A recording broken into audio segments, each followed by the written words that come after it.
Nous allons voir les 7 causes de l'obésité, de la santé publique mondiale.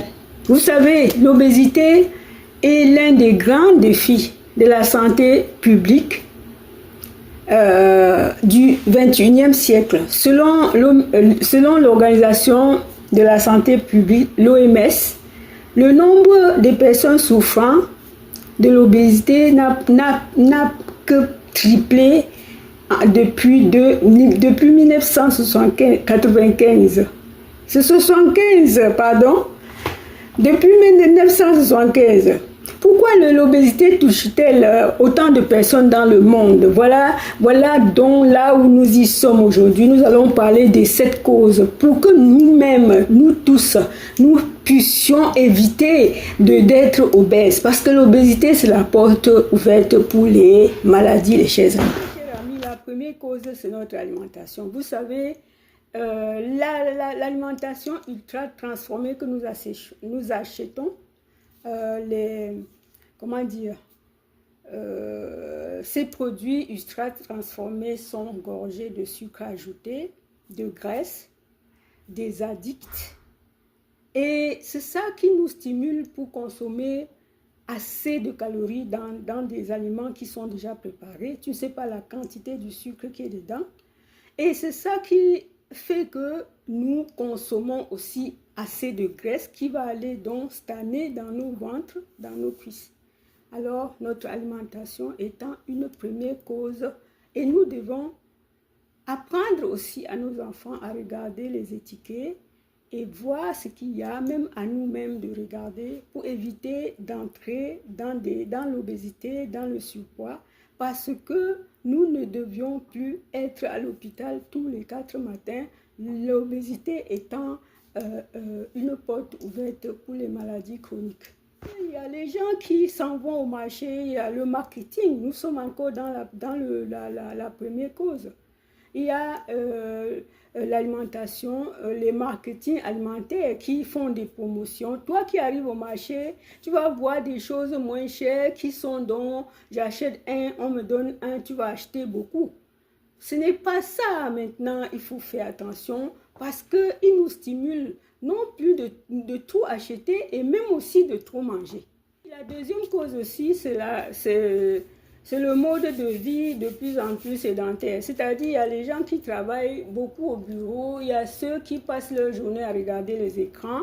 Ils oublient que rester sur place, ça ne nous avantage pas. Même si on est dans un bureau, on travaille, il faut savoir qu'on doit se lever aussi, au moins se dire 2 heures à chaque temps pour s'étendre, pour faire laisser le sang circuler en base. Donc, ne pas rester sur place 2 heures sans bouger. Et même après cela, on doit mettre certains exercices quotidiens dans sa vie afin de pouvoir récupérer tout ce qu'on entasse. Parce que quand on reste sur place, ça n'avantage rien. Nous pouvons rester 8 heures sur place sans bouger et ce n'est pas bien pour notre corps. Le ralentissement de notre métabolisme et puis ça favorise aussi le stockage de graisse. Donc la deuxième cause est que le mode de vie sédentaire. Il y a ceux qui restent dans la maison toute la journée, ils voient que les films, ils ne bougent pas. Même les retraités, les mères au foyer.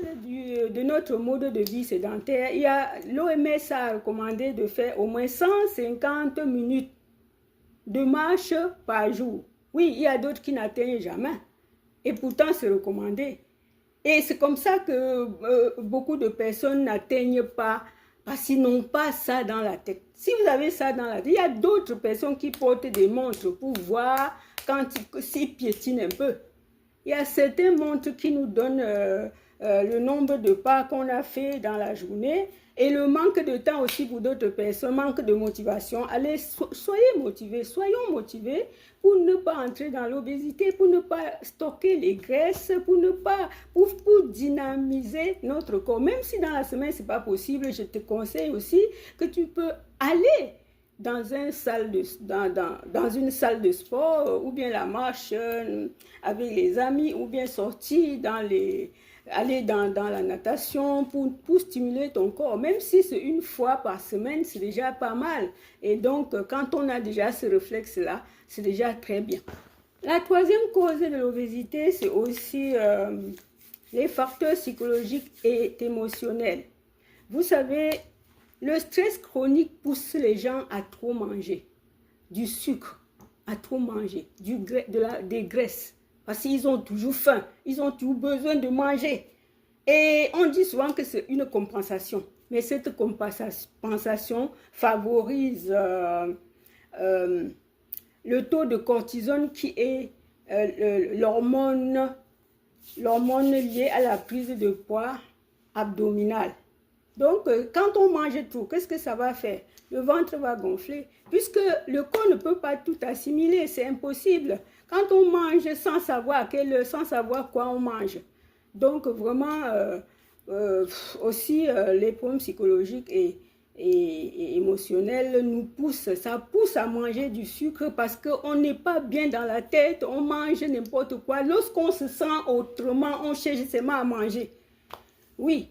Évitons cela, ne n'entrons plus dans le stress, restez positif pour ne pas être dans ce cercle et manger et à la fin être dans la boulimique. Si nous évitons aussi le stress, on va bien dormir. Quand on ne dort pas 6 heures par jour, on développe l'hormone est perturbée, l'hormone de la faim et de la satiété est perturbée, de sorte que on mange excessivement.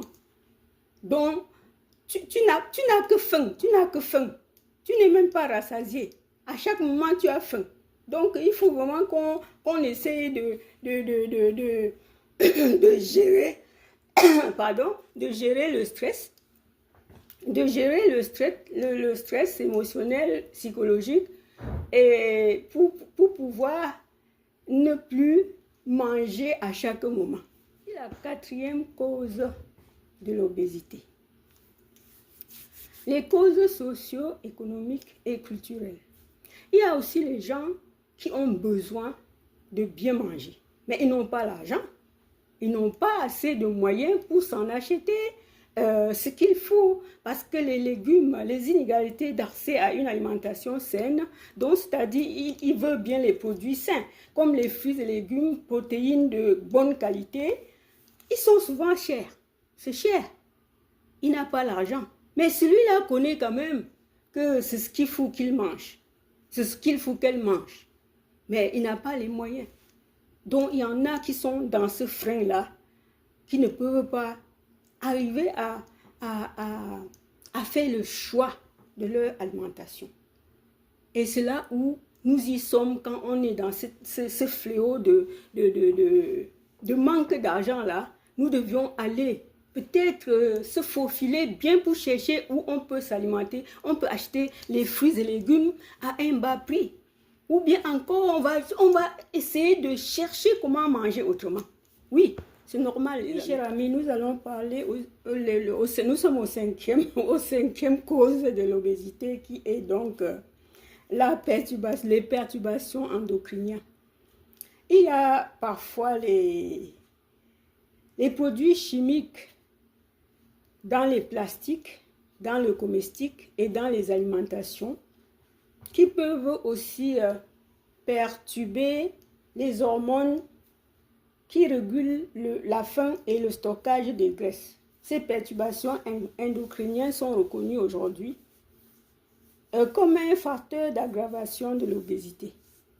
Vous savez, mieux vaut faire au moins attention à des aliments que nous voyons, que nous achetons, au lieu d'aller acheter ceux qui sont déjà dans les boîtes, les congelés, les aliments ultra transformés là.